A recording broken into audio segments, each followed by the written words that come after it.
Bonjour les amis, bienvenue dans ce nouveau podcast du blog commentphotographier.com. Alors aujourd'hui, je vais vous parler de la balance des blancs. Alors qu'est-ce que c'est que la balance des blancs? Comment est-ce que ça fonctionne et à quoi ça va nous servir?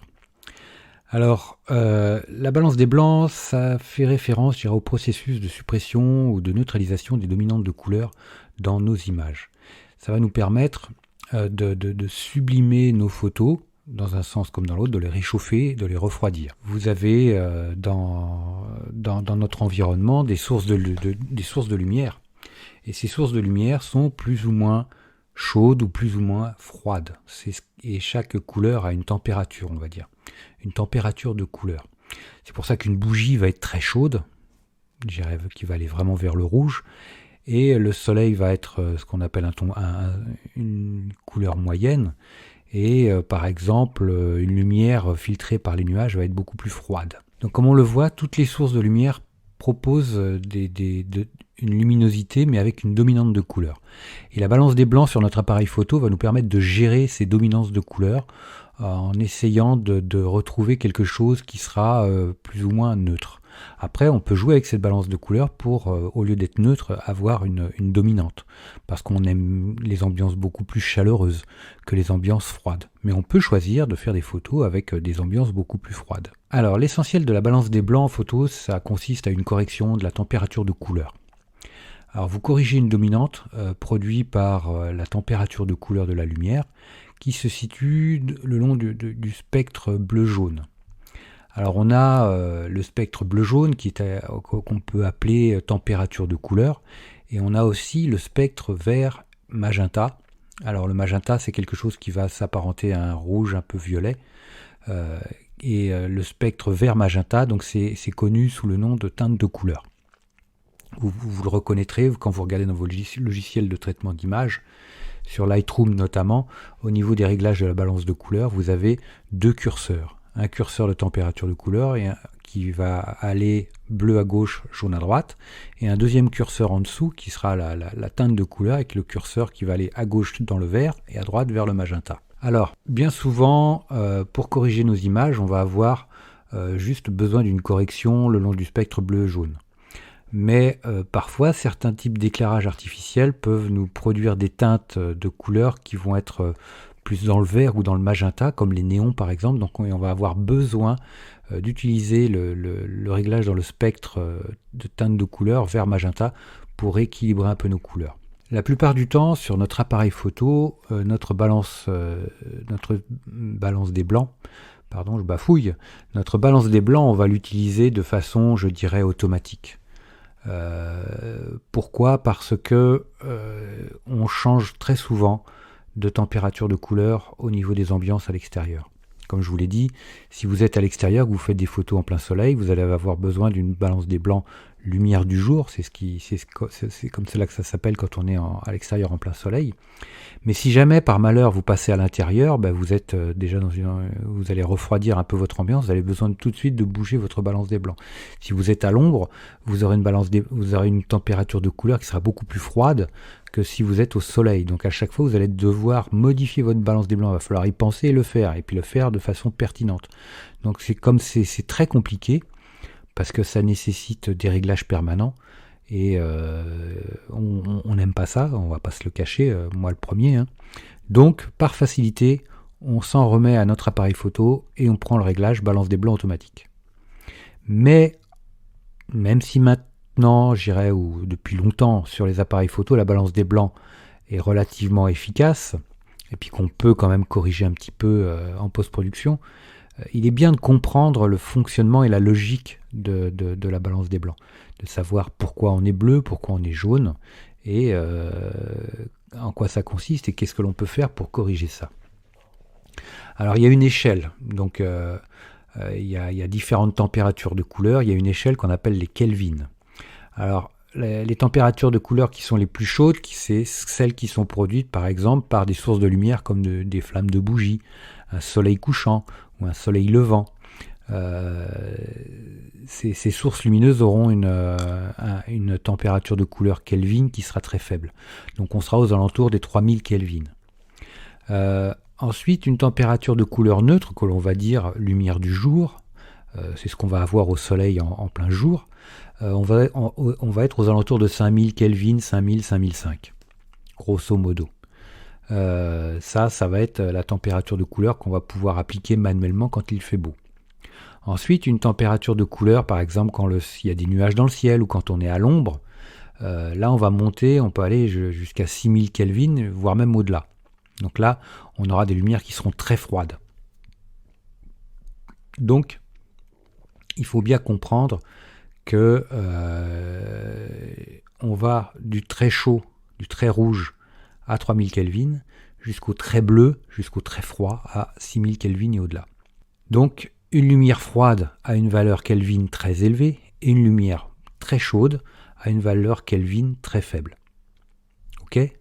Donc quand vous regardez votre échelle sur l'appareil photo, quand vous mettez votre balance des blancs en manuel, vous comprendrez que vous aurez vous comprendrez maintenant en quoi ça consiste. Si vous êtes comme moi un photographe qui fait du fichier RAW, qui travaille sur du fichier RAW, la balance des blancs, je dirais, c'est pas trop un problème dans la mesure où vous pouvez modifier totalement votre balance des blancs après la prise de vue, et cela sans problème majeur pour la qualité de votre image.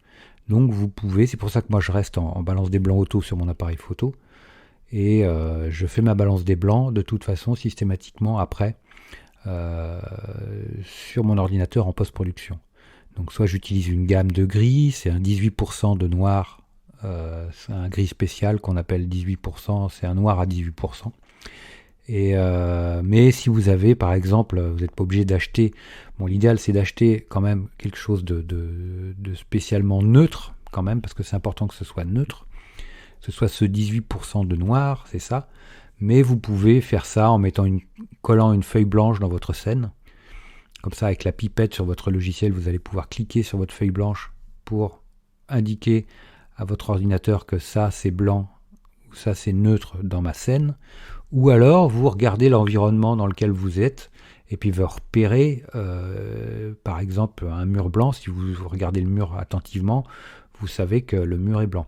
Évitez les parties grises, parce que bien souvent, les peintures ou les papiers peints, les gris sont plus ou moins chaleureux, donc avec du rouge, ou alors des gris peuvent être beaucoup plus froids avec du bleu.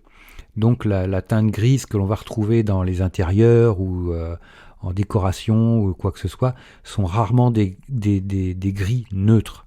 Donc vous pouvez induire en erreur la balance des blancs de votre logiciel, de votre appareil photo, si vous utilisez un fond gris. Parce que le fond gris, vous ne savez pas s'il est neutre ou s'il a une dominante. Donc ça peut induire en erreur tout l'ensemble de votre scène au niveau des couleurs. Donc préférez les parties blanches. Une partie blanche, c'est simple, c'est pas compliqué, un mur, une chemise, une tenue d'une personne si vous faites une photo de groupe, vous regardez il y a une personne qui a un t-shirt blanc ou une chemise blanche, vous la regardez bien, vous savez que c'est neutre, ok. Méfiez-vous si vous avez à côté de, par exemple, quelqu'un qui a un t-shirt blanc, si vous avez une personne qui est à côté d'elle, tout contre elle, si vous faites de la photo de couple, et qu'elle a un pull rouge, ce pull rouge va envoyer du rouge sur le t-shirt blanc, donc ça sera moyen. Donc c'est là où après la petite feuille blanche part devant tout le monde, ça sera l'idéal. Parce qu'il faut éviter que ça prenne des dominantes également. L'intérêt d'avoir une bonne balance des blancs sur nos photos, bon, moi je le fais en post-production, mais c'est vraiment, ça va vous empêcher de capturer des couleurs qui seront justement, voilà, polluées entre parenthèses par des dominantes, par des remontées de couleurs, des couleurs réfléchies, comme ça peut arriver. Comme vous le voyez par exemple quand vous faites un portrait avec une personne qui a un pull rouge, par exemple comme ce que je disais tout à l'heure, à l'instant, bon, ben, cette personne avec son pull rouge va avoir une remontée de rouge sur son visage. Donc elle aura, les couleurs de son visage seront perturbées par ces remontées de couleurs. Et donc si on veut éviter ce genre de choses, bon, ben, on ne met pas un pull rouge. Ou alors il faudra en post-production sélectionner, détourer un peu le visage et puis retirer le rouge que l'on a sur la peau qui est excessif. Donc ça demande un peu quelques petits réglages. Comment est-ce que on va faire notre balance des blancs quand on fait de la photo ? Alors vous avez plusieurs possibilités. Donc la possibilité la plus simple, je dirais, c'est balance des blancs automatiques sur votre appareil photo et vous voyez ça après en post-production. Donc soit vous voyez ça, vous pouvez le faire en manuel avec votre appareil photo avant de commencer vos prises de vue, c'est-à-dire que vous avez la plupart des appareils photo ont un mode de balance des blancs manuel, c'est-à-dire que vous allez prendre une source neutre que vous allez photographier. L'appareil photo va mesurer la température de couleur de la surface qui a été photographiée et lui va prendre ça comme balance des blancs pour toutes les photos que vous allez faire derrière. Tout simplement, regardez votre notice d'appareil photo pour faire votre balance des blancs manuellement. Ou alors vous allez choisir dans votre échelle de réglage de balance des blancs, vous allez choisir un réglage, un paramètre. Soit si vous êtes en extérieur et qu'il fait beau, vous prenez une balance des blancs lumière du jour. C'est le petit logo soleil. Ou si vous êtes à l'ombre, vous prenez la balance des blancs ombre avec la petite maison avec la partie ombre à côté. Ou si le temps est couvert, vous prenez la balance des blancs temps nuageux avec les petits nuages. Vous voyez, tout est prévu pour que vous puissiez faire votre balance des blancs correctement dès la prise de vue. Par contre, si vous sélectionnez une balance des blancs précise dès la prise de vue que vous êtes en JPEG, n'oubliez pas de la changer quand vous changez d'ambiance, parce que sinon, malheur, vous allez avoir des gros problèmes. Moi, au tout début de la photographie numérique, ça m'est arrivé une fois, et je m'en suis mordu les doigts parce que toutes mes photos étaient foutues. Alors le JPEG, pour modifier une mauvaise balance des blancs avec une grosse dominante, c'était la cata. Donc ça a été c'était dommage. Donc attention à ça. C'est pour ça que moi je vous encourage, balance des blancs automatique, faites du RAW et puis faites votre balance des blancs correctement après à la post-production, tout simple. Pourquoi faire compliqué quand on peut faire simple? C'est toujours ça. Moi je vous le dis, vraiment c'est quelque chose d'important. Voilà, écoutez, si vous avez vous aussi des astuces, des remarques sur la balance des blancs, n'hésitez pas à me faire part de tout ça en commentaire. Moi j'adore quand il y a du partage, quand on discute sur tout cela. Voilà, écoutez, j'espère que ça vous aura plu. Je vous dis à très vite pour de prochaines aventures photographiques. Bonne journée les amis, bonne photo et à très vite. Ciao. Dernière petite chose avant de se quitter. Si ce n'est pas déjà fait, je vous encourage à faire partie de ma liste de contacts pour bénéficier de conseils quotidiens, d'astuces photographiques, de choses vraiment utiles et intéressantes à connaître, à savoir, ou à se faire rafraîchir la mémoire sur certains sujets. Il y a toujours un intérêt à avoir un petit lien entre nous au niveau quotidien. Il y a aussi quelques réclames commerciales, je dirais, de temps en temps. Voilà, donc n'hésitez pas à aller voir sur les formulaires du site comment-photographier.com. Vous en avez sur les articles au niveau de la colonne de droite ou autrement en bas d'article, vous avez des formulaires un peu partout et vous pourrez comme ça ainsi faire partie de la liste de contacts. Autre chose également, actuellement il y a 50% de réduction sur toutes les formations du site commentphotographier.com. Donc vous allez sur le site commentphotographier.com et vous allez sur la page formation tout simplement, ou alors comment-photographier.com/formation photo. Mais allez sur le site, ça sera beaucoup plus simple. Donc vous avez 50% avec le code 5050 en chiffre arabe et vous pourrez bénéficier de toutes les formations à moitié prix. Vous avez une quarantaine de formations sur la photo de paysage, vous avez des formations sur le portrait, vous avez des formations sur les photos d'enfance, sur les photos flash, sur la photo culinaire, j'en passe et des meilleurs les amis. Donc ne vous privez pas, c'est actuellement avec le code promo 50 50%. Voilà les amis, je vous dis à très vite pour de nouveaux podcasts. Ciao.